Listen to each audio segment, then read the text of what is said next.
नमस्कार दोस्तों। आज हम बातचीत करेंगे, जैसा कि हम पिछले कई कड़ियों से एल्डरली पॉपुलेशन की बेटर हेल्थ केयर की बातचीत करते आए हैं। पहले हमने उनके हाजमे की बात की, उनके हार्ट की बात की, उनके लिवर की बात की। आज हम बातचीत करेंगे जो एल्डरली पॉपुलेशन यानी कि सीनियर सिटीजन्स में हाइपरटेंशन का क्या मतलब है, उनमें क्या महत्व रखता है, क्या अलग से ध्यान रखना चाहिए, वगैरह वगैरह। जैसे जैसे हमारी उम्र बढ़ती है, जैसे जैसे हम 50 और 60 साल क्रॉस करते हैं, हमारी जो शरीर की धमनियाँ होती हैं उनमें एक लैक्सिटी और एक ऐसी क्षमता होती है, वो अकड़ती नहीं है। लेकिन जैसी हमारी उम्र बढ़ती है, हमारी धमनियाँ थोड़ी सी सख्त होती चली जाती हैं। उससे क्या होता है कि हमारा ब्लड प्रेशर थोड़ा बढ़ता भी है, और जो खून को फेंकने में जो दिल को मेहनत करनी पड़ती है, वो ज़्यादा मेहनत करनी पड़ती है। तो एल्डरली पॉपुलेशन में अक्सर देखा गया है कि जो सिस्टोलिक ब्लड प्रेशर यानी कि ऊपर वाला ब्लड प्रेशर, वो नीचे वाला ब्लड प्रेशर थोड़ा ज़्यादा भी हो जाए तो हम उसको बहुत जल्दी डाउन करने की कोशिश नहीं करते। कहने का मतलब, आम जनता में, आम पॉपुलेशन में हम 120 सिस्टोलिक और 80 डायस्टोलिक को मानते हैं।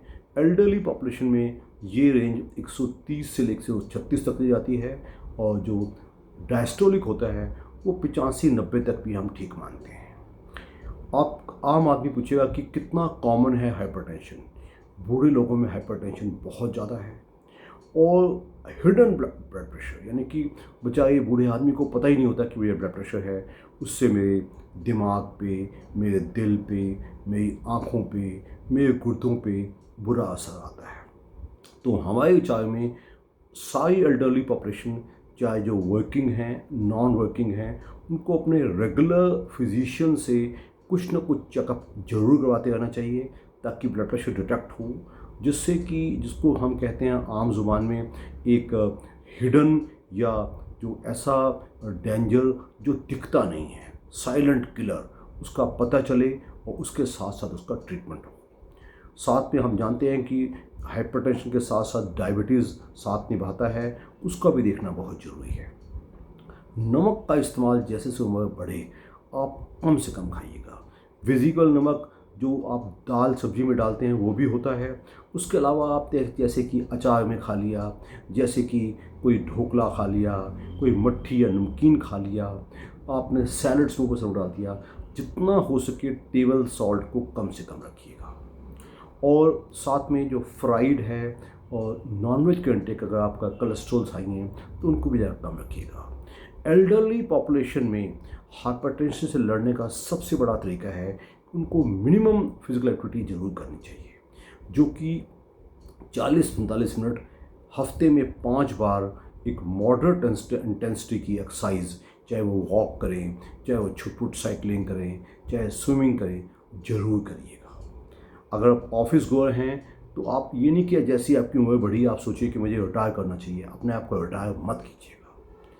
कई देशों में, पर्टिकुलरली जापान वगैरह में, लोग 80-90 तक भी काम करते रहते हैं। रिटायरमेंट आपकी चॉइस होनी चाहिए, रिटायरमेंट आपका फोर्स्ड नहीं होना चाहिए। इसके अलावा हमने देखा है कि जैसे जैसे उम्र बढ़ती है, परिवारों की परेशानियाँ, संयुक्त परिवार की परेशानियाँ थोड़ी बढ़ती हैं। उनको जितना आसानी से हम टैकल कर सकें, उतना ही हम समझते हैं कि मरीज़ की जो रिटायर्ड लाइफ है, जो ओल्ड एज है, वो एक प्लेजेंट टाइम बन जाएगा। उसके तजुर्बे का परिवार के दूसरे सदस्य फ़ायदा उठाएंगे। बूढ़े इंसान को, चाहे आदमी हो चाहे औरत हो, उसको डिसरिगार्ड नहीं किया जाएगा। ये कुछ चीज़ें हैं जो ब्लड प्रेशर के एक्चुअल फार्मोलिकल जो दवाइयों का इलाज है, उसके अलावा इन बातों का ख्याल रखा जाए तो मैं समझता हूँ एक आदमी की जो बुढ़ापा है वो शांति से भी कटेगा, और किसी किस्म की पीड़ा नहीं होगी कि ये बुढ़ापा मुझे क्यों आया था। कहते हैं age gracefully, ageing with gracefully is very important. जो समाज अपनी एल्डरली पॉपुलेशन की रक्षा करता है, जो परिवार अपनी सीनियर्स की इज्जत करता है, वो डेफिनेटली एक सुखी और समृद्ध परिवार और एक अच्छा समाज और एक अच्छे देश की कल्पना कर चुकी है। अगर अभी तक आपने मेरा YouTube हेल्थ चैनल घर का डॉक्टर जानकारी ही जीवन है, आपने लाइक, शेयर या सब्सक्राइब नहीं किया है, अवश्य कीजिएगा। और बेल आइकन अवश्य दबाइएगा, ताकि आने वाली कड़ियों में मैं जो जानकारी आपको देना चाहूँ उससे आप लाभान्वित हो पाएँ। धन्यवाद।